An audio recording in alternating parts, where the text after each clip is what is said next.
నమస్కారం. ఫోకస్ అనంత న్యూస్ కి స్వాగతం. హెడ్లైన్స్ చూద్దాం.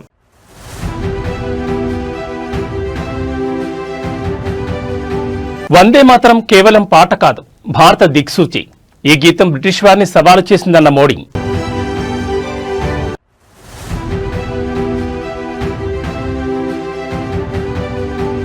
గంగవరం పోర్టు దగ్గర ఉద్రిక్త వాతావరణం. సెటిల్మెంట్ ఒప్పందం ఉల్లంఘనపై కార్మికుల ఆగ్రహం.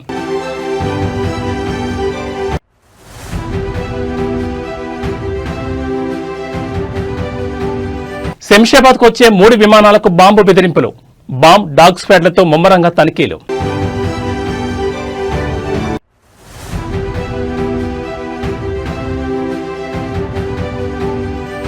ఐఏఎస్ ఆమ్రపాడికి తెలంగాణ హైకోర్టులో చుక్కెదురు. క్యాట్ ఉత్తర్వులపై స్టే విధించిన ధర్మాసనం.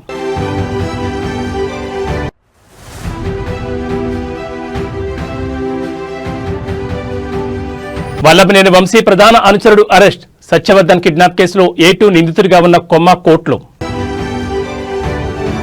ఇక డీటెయిల్స్ చూస్తే వందే మాత్రం కేవలం పాట కాదని, ఇది రాముడి భారత్ దార్శనికతను ప్రతిబింబిస్తుందని ప్రధాని మోడీ అన్నారు. వందే మాత్రం 150వ వార్షికోత్సవం సందర్భంగా పార్లమెంట్లో మోడీ ప్రత్యేక చర్చ ప్రారంభించారు. ఈ సందర్భంగా మాట్లాడుతూ వందే మాత్రం భారతదేశంలో బ్రిటిష్ పాలనకు వ్యతిరేకంగా ఒక యుద్ధ నినాదం అని పేర్కొన్నారు. ఈ సందర్భంగా ప్రతిపక్షాలపై ప్రధాని మోడీ విమర్శలు గుప్పించారు.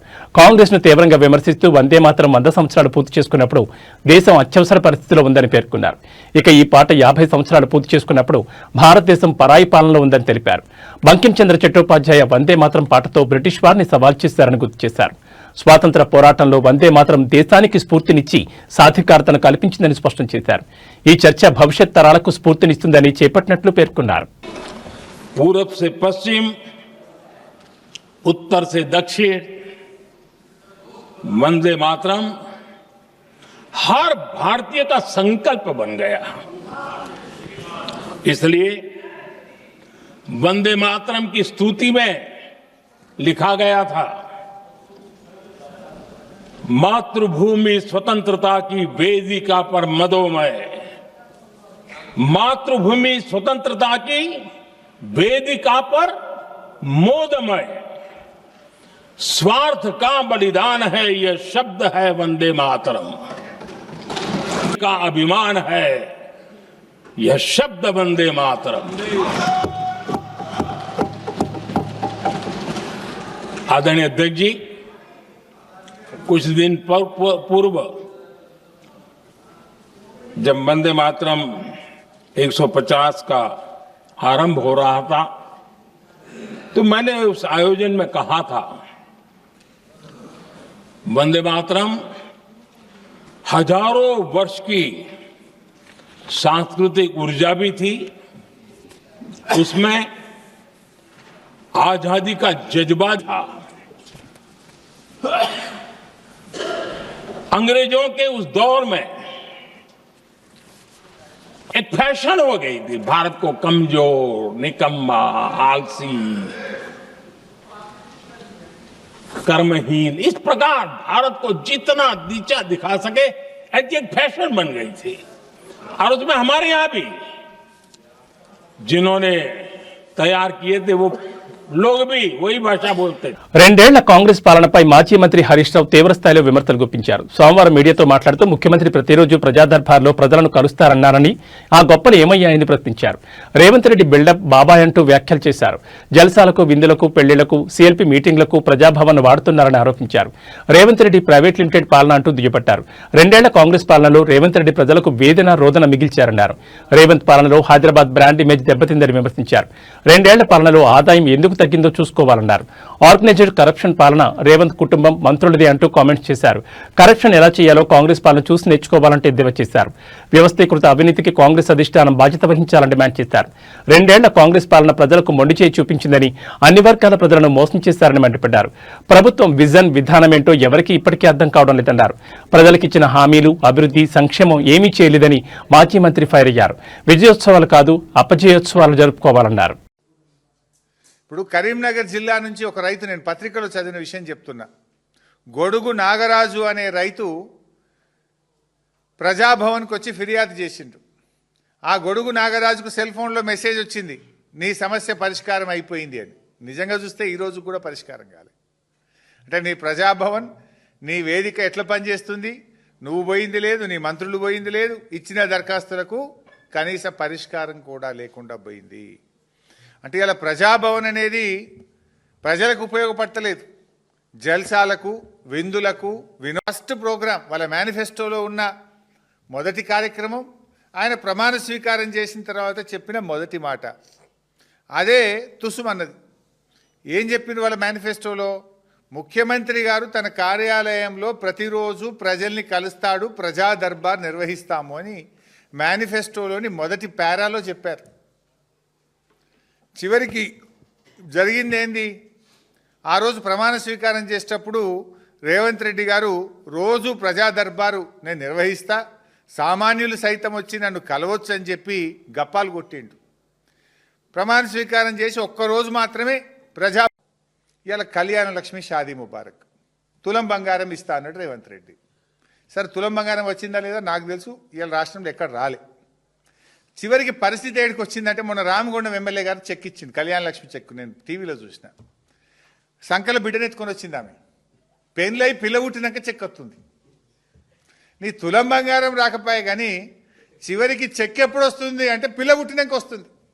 వీళ్ళ మేనిఫెస్టోలో ఏం పెట్టారు తెలుసా? పెళ్లి కాకముందే పెళ్లి మండపములోనే పెళ్లికి అందేటట్టు తులం బంగారం ఇస్తాం, చెక్కు ముందే ఇస్తాం. ఇప్పుడు మరి ఏమొచ్చింది? తులం బంగారం రాలే, పిల్ల పుట్టినాక చెక్ వచ్చే కాడికి వచ్చింది.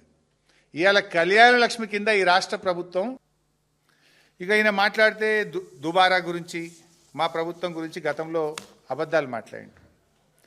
రేవంత్ రెడ్డి గారు ఒక క్యాంప్ ఆఫీస్ కడుతుండే, ఇప్పుడు మొదలు దానికి 10 కోట్లు శాంక్షన్ చేసిండ్రు, సాల్తలేవంటే 30 కోట్లు శాంక్షన్ చేసిండ్రు, 30 కోట్లు చాలతలేవంటే 70 కోట్లు శాంక్షన్ చేసిండ్రు. ఇప్పుడు 70 చాలతలేవంటే 100 దాటుతుందట. మళ్ళీ అది ఎక్కడ కడుతుండ్రు? ఇది ఎంసీహెచ్ఆర్డీలో దాదాపు 100 కోట్లు పైచిలకు ఖర్చు పెట్టి ముఖ్యమంత్రి గారు క్యాంప్ ఆఫీస్ కడుతుండ్రు. అవసరమా నీకు 100 కోట్లు? పేదవాళ్లకు ఫీజు రియంబర్స్మెంట్ అడిగితే నన్ను కోసుక తినుండ్రి, పైసలు లేవంటాడు. ఈయన ఫుట్బాల్ షోకుల కోసం, ఈయన ఫుట్బాల్ ఆడడం కోసం, ఈయన ఒక్కడి కోసమే 5 కోట్లతోని మాజీ మంత్రి ఎమ్మెల్యే జగదీష్ రెడ్డి ముఖ్యమంత్రి రేవంత్ రెడ్డిపై అలాగే ఎస్ఆర్బీసీ ప్రాజెక్టు పూర్తి చేయడంలో కాంగ్రెస్ వైఫల్యంపై తీవ్రస్థాయిలో ధ్వజమెత్తారు. ఎస్ఎల్బీసీ టన్నెల్లో చిక్కుకున్న మృతదేహాలను వెలికితీయడం కూడా చేతకాని ప్రభుత్వం ఈ ప్రాజెక్టును పూర్తి చేస్తామంటే ప్రజలు ఎలా నమ్మాలని జగదీష్ రెడ్డి ప్రశ్నించారు. కేటీఆర్ బయటపెట్టిన 5 లక్షల కోట్ల భూ కుంభకోణం కారణంగా ముఖ్యమంత్రి రేవంత్ రెడ్డి ఫ్రస్ట్రేషన్లో ఉన్నారన్నారు. అందుకే ఆయన కేసీఆర్ గురించి నీచంగా మాట్లాడుతున్నారని ఆరోపించారు.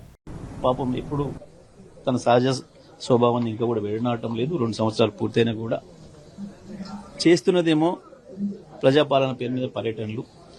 ఒకవైపు ఎన్నికలు జరుగుతున్న సందర్భంలో టెక్నికల్ గా కేవలం ఒక సాకు తీసుకొని పట్టణాలలో సమావేశాలు పెడుతున్నా అని చెప్పి, అది కూడా ఖాళీ కుర్చీలకే ఉపన్యాసం ఇస్తూ మళ్లీ నోటికొచ్చినట్టు రోత మాటలు మాట్లాడుతున్నాడు.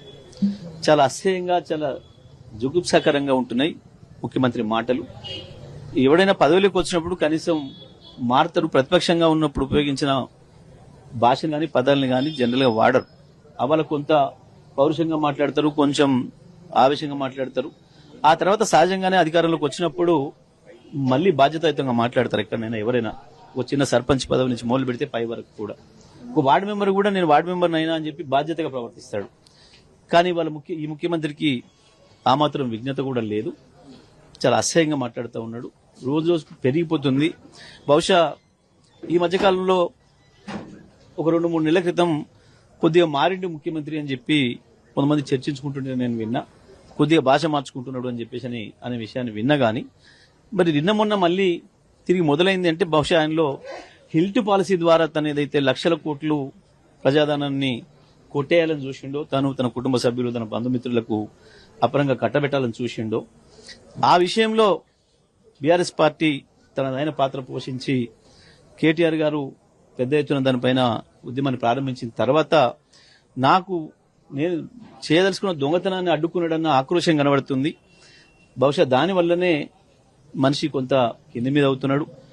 బహుశా దాని ప్రభావం అనుకుంటున్నా. ఆ ఆక్రోశం నుంచి వచ్చేవే ఈ బూతులని నేను అనుకుంటా ఉన్నా. లేకపోతే కేసీఆర్ గారి గురించి ఆయన మాట్లాడుతున్న మాటలు, నేను దేవరకొండలో ఆయన చేసిన ప్రసంగం చూస్తే నాకు మొదట ఫోన్ చేసింది కాంగ్రెస్ పార్టీ కార్యకర్తలే నాకు ఫోన్ చేసిరు ఆ ప్రాంతం నుంచి. ఐఏఎస్ అధికారిని అమరాపాలికి తెలంగాణ హైకోర్టులో చుక్కెదురైంది. గతంలో అమరాపాలిని తెలంగాణ రాష్ట్రానికి కేటాయించాలని సెంట్రల్ అడ్మినిస్ట్రేటివ్ ట్రిబ్యునల్ ఇచ్చిన ఆదేశాలపై హైకోర్టు స్టే విధించింది. క్యాట్ జారీ చేసిన ఈ ఉత్తర్వులను నిలిపివేస్తూ తెలంగాణ హైకోర్టు మధ్యంతర ఉత్తర్వులు జారీ చేసింది. దీంతో అమరాపాలికి కేటాయింపు విషయంలో తాత్కాలికంగా అడ్డంకి ఎదురైంది. ఈ సందర్భంగా హైకోర్టు ఐఏఎస్ అమరాపాలికి కౌంటర్ దాఖలు చేయాలని సూచించింది. అనంతరం ఈ కేసుకు సంబంధించిన తదుపరి విచారణను 6 వారాలకు వాయిదా వేస్తున్నట్లు తెలంగాణ హైకోర్టు తెలిపింది. హైకోర్టు తాజా ఉత్తర్వులతో ఈ ఐఏఎస్ అధికారిని కేటాయింపు వ్యవహారం మరోసారి వార్తల్లో నిలిచింది.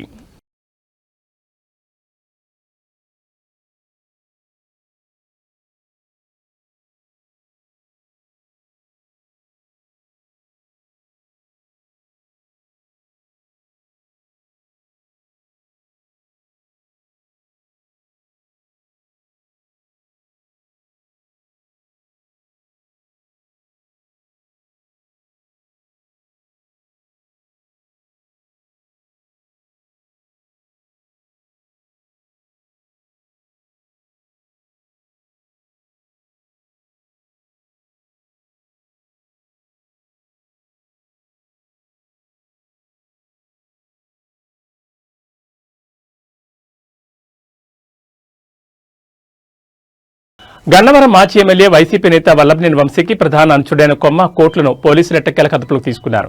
సంచలనం సృష్టించిన సత్యవర్ధన్ కిడ్నాప్ కేసులో A2 నిందితుడిగా ఉన్న కోర్టులు గత కొంతకాలంగా అజ్ఞాతంలో ఉంటూ పోలీసులకు చిక్కకుండా తప్పించి తిరుగుతున్నాడు.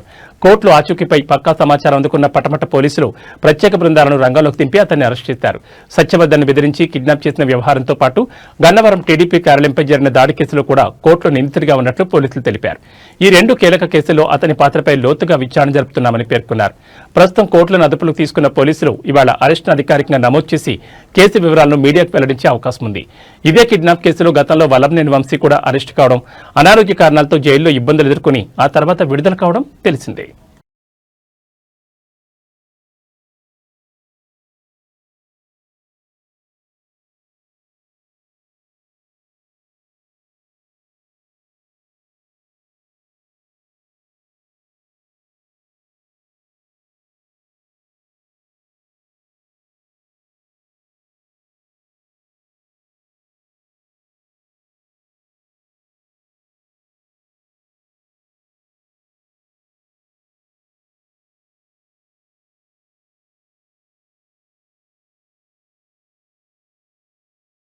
ప్రజాశాంతి పార్టీ అధ్యక్షుడు కేఏ పాల్ తెలంగాణ ముఖ్యమంత్రి రేవంత్ రెడ్డి నాయకత్వంలోని కాంగ్రెస్ ప్రభుత్వంపై తీవ్ర స్థాయిలో విమర్శలు గుప్పించారు. పాలనలో ప్రభుత్వం పూర్తిగా విఫలమైందని ఆరోపిస్తూ ముఖ్యమంత్రి వెంటనే తన పదవికి రాజీనామా చేయాలని డిమాండ్ చేశారు. ప్రభుత్వం అధికారంలోకి వచ్చి 2 ఏళ్లలో పూర్తిగా విఫలమైంది. ఎన్నికల ముందు ప్రజలకిచ్చిన ఒక్క హామీని కూడా రేవంత్ రెడ్డి పూర్తిగా నెరవేర్చలేదని పేర్కొంటూ ముఖ్యమంత్రి వెంటనే రాజీనామా చేయాలని డిమాండ్ చేశారు. కాంగ్రెస్ ప్రభుత్వంలో అనేక కుంభకోణాలు జరుగుతున్నాయని ఆరోపించిన కేఏ పాల్ ఇటీవల హెచ్ఐఎల్టీ స్కామ్ పేరిట 9,300 ఎకరాలను అమ్మేసి 5 లక్షల కోట్ల స్కామ్ చేసేందుకు ప్రభుత్వం సిద్ధమైందని విమర్శించారు. ఇటీవల హెచ్ఐఎల్టీ స్కామ్ మీద నేను కోర్టులో కేసు వేశాను. త్వరలో అన్ని ఆధారాలతో తెలంగాణ ప్రభుత్వంపై మరో 17 కేసులు వేస్తానని ఆయన సంచలన హెచ్చరిక చేశారు. గ్లోబల్ సమ్మిట్ పేరిట ప్రభుత్వం అడ్డగోలుగా ప్రజాధనాన్ని వృధా చేస్తోందని పాల్ ఆరోపించారు. దేశంలో దోచుకునేవారు అందరూ ఈ సమ్మిట్కు వస్తున్నారని తీవ్ర వ్యాఖ్యలు చేశారు. తెలంగాణ ముఖ్యమంత్రి రేవంత్ రెడ్డి ముఖ్యమంత్రి పదవిని తీసుకొని 2 సంవత్సరాలు అయింది. 1 సంవత్సరం నాకు అవకాశం ఇవ్వండి, అభివృద్ధి అంటేటో చేసి చూపిస్తానా. నేను కూడా ఆయనకు పూర్తి మద్దతుగా సీఎం కాకముందు, సీఎం అయిన తర్వాత ఒక 10-15 స్టేట్మెంట్స్ ఇవ్వడం మీరు చూశారు. 7-8 సార్లు ఆయనతో కలిసి అనేక సలహాలు ఇచ్చి రాష్ట్ర అభివృద్ధి కొరకు, ప్రజల అభివృద్ధి కొరకు ఏం చేస్తే అప్పుల నుంచి బయటపడతామని చెప్పాం. కానీ ఆయన వినలేదు సరికదా, ఎగ్జాక్ట్ గా ఆపోజిట్ చేసి నేను ఇచ్చిన సలహాలకు అన్నిటికీ వ్యతిరేకంగా పనిచేసి ఈ రోజు తెలంగాణ రాష్ట్రాన్ని సర్వనాశనం చేసినందుకు తక్షణమే ఆయన రాజీనామా చేయాలి. ఎందుకు రాజీనామా చేయాలి? కారణాలు బాగా వినండి. 1, 6 గ్యారంటీలు ఆయన ఇచ్చారు, 1 గ్యారంటీ కూడా నెరవేర్చలేదు. అందులో 2 లక్షలు తులం బంగారం వినేస్తానన్నారు, ఇవ్వలేదు. 2 లక్షల రైతులకు రుణమాఫీ చేస్తానన్నారు, చేయలేదు. 5 లక్షల నుంచి 10 లక్షలు కంపెనీలు పెట్టిస్తానన్నారు, లేదు. 2 లక్షల ఉద్యోగాలు భర్తీ చేస్తానన్నారు, చేయలేదు. నిరుద్యోగులకు 4,500 అన్నారు, ఇవ్వలేదు. మహిళలకు 2,500 అన్నారు, గ్యాస్ సిలిండర్. ఇలాగ చూసుకుంటూ పోతే 100 వాగ్దానాలకి కంటే ఎక్కువ ఇష్టం వచ్చినట్టు నోటుకొచ్చినట్టు అబద్ధ వాగ్దానాలు ఇచ్చి ఓట్ల కొరకు అందరినీ మోసం చేశానని ఆయనే ఒప్పుకున్నారు. ఇప్పుడేంటి, డబ్బు లేదు నన్ను కోసికి తినండి అంటున్నారు. అలాంటప్పుడు హైదరాబాదు దేశంలో నెంబర్ 1 సిటీ, అన్ని సిటీల కంటే. అలాంటి హైదరాబాదు రియల్ ఎస్టేట్ ఇప్పుడు పడిపోయింది. అపార్ట్మెంట్ ₹1,00,00,000 ఉన్నది 50 లక్షలు అయిపోయింది. ఎకరం ₹1,00,00,000 ఉన్నది 50 లక్షలు అయిపోయింది. వందల కంపెనీలు హైదరాబాద్ విడిచిపెడుతున్నారు. బాగుపడింది ఎవరు? ఆయన అన్నదమ్ములు లక్షల కోట్లు సంపాదించుకున్నారని ఆరోపణలు. ఆయన చుట్టూ ఉన్న మినిస్టర్లు వందలు వేల కోట్లు సంపాదించుకున్నారని చూసాం కదా. పొంగులేటి శ్రీనివాసరెడ్డి రెవెన్యూ మినిస్టర్ కొడుకు మీద రుజువులతో ఎఫ్ఐఆర్ అవ్వడం, వందల వేల కోట్లు ఆస్తి దోచుకోవడం.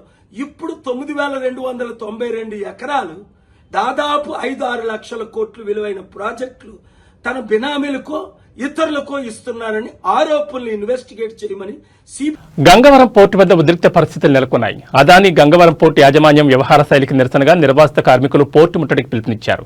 గతంలో వన్ టైం సెటిల్మెంట్ కింద కార్మికులతో చేసిన ఒప్పందం నెరవేర్చకపోవడమే ఈ ఆందోళనకు కారణమైంది. సెటిల్మెంట్ ఒప్పందం ఉల్లంఘనపై కార్మికులు ఆగ్రహం వ్యక్తం చేస్తున్నారు. నిర్వాసిత ఉద్యోగులకు వన్ టైం సెటిల్మెంట్ గా 27 లక్షలు చెల్లించేందుకు పోర్టు యాజమాన్యం హామీ ఇచ్చింది. 60 రోజుల్లో మొత్తాన్ని చెల్లిస్తామని ఒప్పందం కుదిరినప్పటికీ ఇప్పటి వరకు కార్మికులకు కేవలం 4,80,000 చెల్లించినట్లు సమాచారం. తమకు రావాల్సిన మరో 2,30,000 చెల్లింపును ఇన్కమ్ ట్యాక్స్ పేరుతో నిలిపివేసి కాలయాపన చేయడం కార్మికుల్లో తీవ్ర ఆగ్రహానికి దారితీసింది. పెండింగ్ లో ఉన్న 2,30,000 వెంటనే విడుదల చేయాలని కార్మికులు ప్రధాన డిమాండ్గా ఉంది. అదే సమయంలో ఆందోళన చేస్తున్న కార్మికులు కమిటీ సభ్యులపై ఉన్న పోలీస్ కేసులను తక్షణం ఎత్తివేయాలని డిమాండ్ చేస్తున్నారు.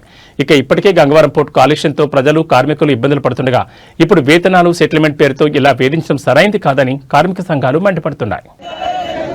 మా కార్మిక సమస్యలు వెంటనే పరిష్కరించాలి. అక్రమంగా పెట్టిన కేసులు ఇమ్మీడియట్లీ ఎత్తివేయాలి. అక్రమంగా పోలీస్ కేసులు ఎత్తివేయాలి.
హైదరాబాద్లోని శంషాబాద్ రాజీవ్ గాంధీ అంతర్జాతీయ విమానాశ్రయంలో బాంబు బెదిరింపులు తీవ్ర కలకలం రేపాయి. 3 అంతర్జాతీయ విమానాల్లో బాంబులు పెట్టినట్లు గుర్తు తెలియని వ్యక్తుల నుంచి ఈమెయిల్ రావడంతో విమానాశ్రయంలో ఒక్కసారిగా ఆందోళన నెలకొంది. కన్నూర్ హైదరాబాద్, ఫ్రాంక్ఫర్ట్ హైదరాబాద్, లండన్ హైదరాబాద్ మార్గాల్లోని విమానాలకు ఈ బెదిరింపులు వచ్చాయి. ఈమెయిల్స్ అందుకున్న వెంటనే అప్రమత్తమైన విమానాశ్రయ అధికారులు, భద్రతా సిబ్బంది ఆ 3 విమానాలు ల్యాండ్ అయిన వెంటనే తనిఖీలు చేపట్టారు. వెంటనే రంగంలో దిగిన బాంబు స్క్వాడ్, డాగ్ స్క్వాడ్ బృందాలు విమానాల్లో విస్తృత తనిఖీలు ప్రారంభించాయి. ప్రయాణికుల లగేజ్, క్యాబిన్ బ్యాగ్లతో పాటు కార్గో విభాగాన్ని కూడా క్షుణ్ణంగా పరిశీలిస్తున్నారు. మరోవైపు ఈ బెదిరింపు ఈమెయిల్స్ ఎక్కడి నుంచి వచ్చాయనే దానిపై సైబర్ క్రైమ్ విభాగం పోలీసులు దర్యాప్తు ప్రారంభించారు. ఈ ఘటనతో విమానాశ్రయంలో భద్రతను మరింత కట్టుదిట్టం చేశారు.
వైజాగ్ స్టీల్ ప్లాంట్లో మరో ఉద్యమం ప్రారంభమైంది. ఉక్కు నిర్వాసిత ఐక్య సంఘం ఆధ్వర్యంలో నిర్వహించిన చెలో Visakha steel plant main gate కార్యక్రమం ఉధృతంగా మారింది.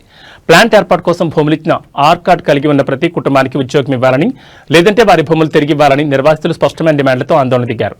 నిరసనలో పాల్గొన్న నిర్వాసితులు భారీ సంఖ్యలో ప్లాంట్ మెయిన్ గేట్కు చేరుకున్నారు. రోడ్డుపై బైఠాయించి నిరసన చేపట్టడంతో స్టీల్ ప్లాంట్కు వెళ్లే ప్రధాన రహదారి పూర్తిగా బ్లాక్ అయింది. ఉద్యోగులు విధులకు వెళ్లకుండా వాహనాలు నాపి నిరసన తెలిపారు. ఇదిలా ఉండగా ఘటనా స్థలానికి చేరుకున్న పోలీసులు పెద్ద సంఖ్యలో మోహరించారు. పోలీసులు నిర్వాసితుల మధ్య వాగ్వాదం నెలకొనడంతో కొంతసేపు ఉద్రిక్తత చోటు చేసుకుంది. వైలెన్స్ కు పాల్పడొద్దని పోలీసులు పలుమార్లు హెచ్చరించారు. నిరసన కార్యక్రమంలో నిర్వాసితులు తమ కుటుంబాలతో కలిసి పాల్గొన్నారు. మా న్యాయమైన హక్కులు నెరవేరే వరకు ఈ పోరాటం ఆగదని వారు ప్రకటించారు. భూములు ఇచ్చి 40 ఏళ్లకు పైగా గడిచినా వాగ్దానం చేసిన ఉద్యోగాలు పూర్తి స్థాయిలో అమలు కాలేదనే ఆవేదన మరోసారి స్టీల్ ప్లాంట్ గేట్ వద్ద హోరెత్తింది.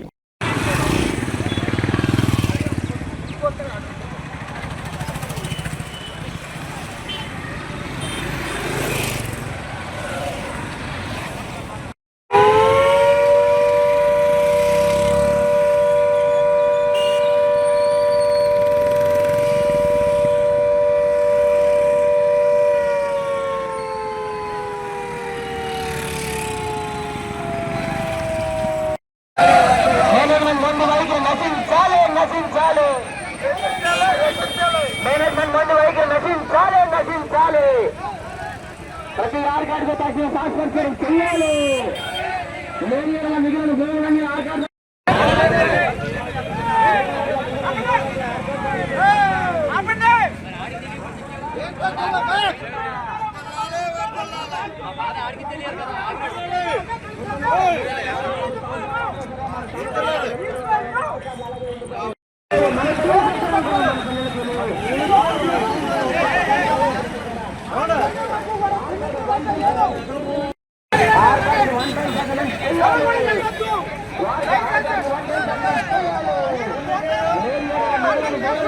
శీతాకాల ప్రయాణాలు, ఇండిగో విమాన సర్వీసుల రద్దు కారణంగా పెరిగిన ప్రయాణికుల రద్దీని నియంత్రించేందుకు భారతీయ రైల్వే కీలక చర్యలు చేపట్టింది.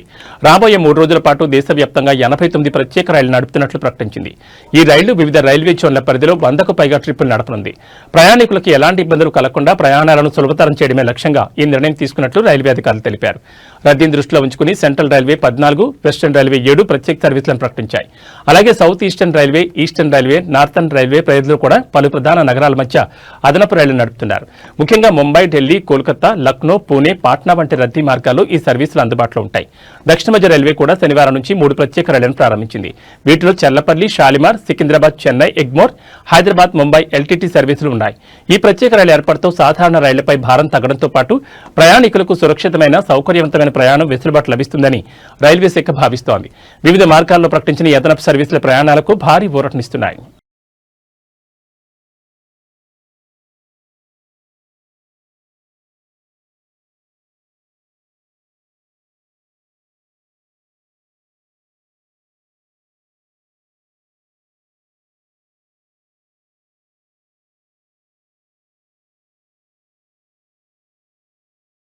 మలయాళ ఇండస్ట్రీలో సంచలనం సృష్టించిన లైంగిక వేధింపుల కేసులో ప్రముఖ నటుడు దిలీప్ ను కోర్టు నిర్దోషిగా తేల్చింది. ఇప్పటికే బెయిల్పై బయట ఉన్న నటుడికి ఈ తీర్పుతో ఊరట లభించింది.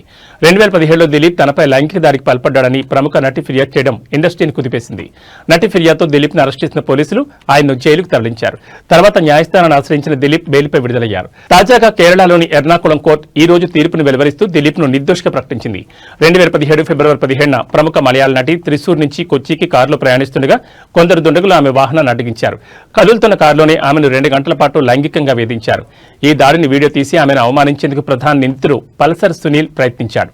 ఇందుకోసం 1.5 కోట్లకు సునీల్ బృందంతో నటుడు దిలీప్ డీల్ కుదుర్చుకున్నారని ఆరోపణలొచ్చాయి.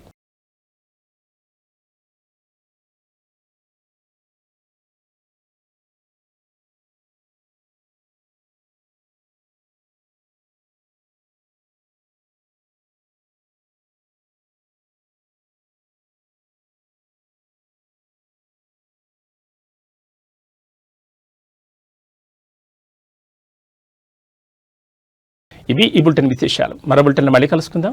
నమస్కారం.